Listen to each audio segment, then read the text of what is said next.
నెల్లూరు జిల్లా ఆత్మకూరులో అమరావతి ఛాంపియన్షిప్ 2026లో భాగంగా నియోజకవర్గ స్థాయి క్రీడా పోటీలను ఆర్డీఓ పావని ప్రారంభించారు.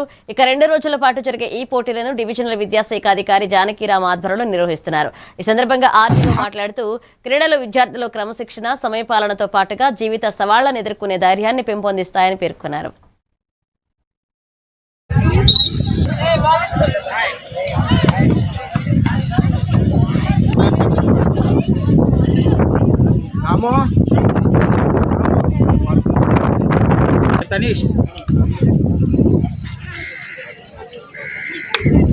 అదేవిధంగా ఆ సంఘంలో సార్ వాలీబాల్ స్పోర్ట్స్లో అయితే ఎలా యాక్టివిటీగా పార్టిసిపేట్ చేస్తున్నారో అదంతా మనకి పర్సనల్ లైఫ్లో కూడా రిఫ్లెక్ట్ అవుతూ ఉంటుంది. కాబట్టి ప్రతి ఒక్కరూ ఈ అవకాశాన్ని సద్వినియోగం చేసుకోండి. అలాగే మన ఆత్మకూరు కాన్స్టిట్యున్సీకి సంబంధించి గౌరవ కలెక్టర్ గారు అలాగే గౌరవ మంత్రి వర్యులు కూడా ఎప్పుడూ క్రీడల పట్ల ఎంతో ప్రోత్సాహాన్ని అందిస్తూ ఉంటారు. వారి యొక్క సహాయ సహకారాలను కూడా అందిస్తూ ఉంటారు.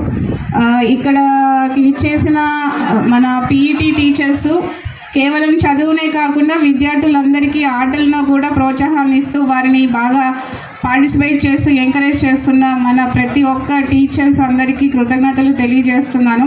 అలాగే విద్యార్థులందరూ ఈ అవకాశాన్ని సద్వినియోగం